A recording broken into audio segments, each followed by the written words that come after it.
Absorber la peur. Alors ça, je me suis régalé avec ça.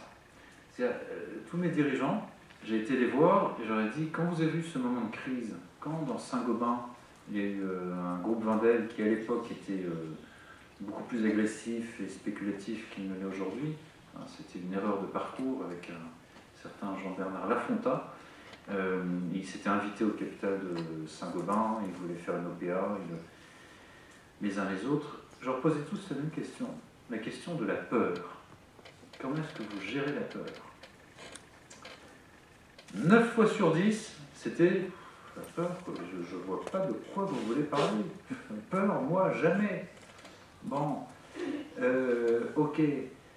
En fait, c'est notamment des femmes qui étaient plus honnêtes là-dessus. Parce qu'en fait, ils disent, mais non, on a tous peur. Simplement, notre rôle de dirigeant, de chef, c'est pas de faire comme si la peur n'était pas là, c'est de l'absorber. Absorber la peur. Vous êtes le paratonnerre. Vous êtes paratonnerre de vos enfants, vous êtes paratonnerre de vos employés, c'est la même chose. Je vous donne un exemple précis. Nelson Mandela, il prend un avion, et il y a un journaliste qui allait devenir son biographe après, et puis, hop, l'avion, il y a un réacteur qui tombe. Bon. Et là, panique à bord. Et tout le monde dit, ah, c'est horrible, on va tous mourir. Enfin, vous voyez, vous imaginez, tout le monde s'agite, se mêle. Nelson Mandela était en train de lire un livre. Qu'est-ce qu'il fait? Eh bien, il continue de lire le livre. Non, mais c'est vrai. La panique gagne la cabine et simplement, il voit Mandela lire son bouquin et pas bouger d'un cil. Et donc, qu'est-ce qu'ils font les autres? Ils disent, s'il reste tranquille, c'est que ça doit aller. Et qu'est-ce qui se passe? Tout le monde se rassied et attend.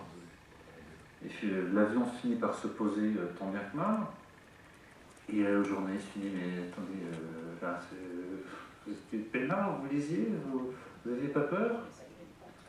Et Mandela dit, I was scared to death.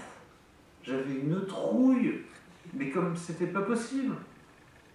Mais simplement, je suis pas pilote, donc je servais à rien. La seule chose, la seule fonction que j'avais, c'était une fonction. Je savais que les autres allaient me regarder. Donc j'ai absorbé ma peur, et je savais que si je ne faisais pas régner à nouveau l'ordre dans la cabine, le drame allait peut-être venir de la panique. Et donc la seule chose que j'avais à faire, c'est de lire mon livre. À absorber la peur. Et là, vous produisez beaucoup de bien en faisant ça.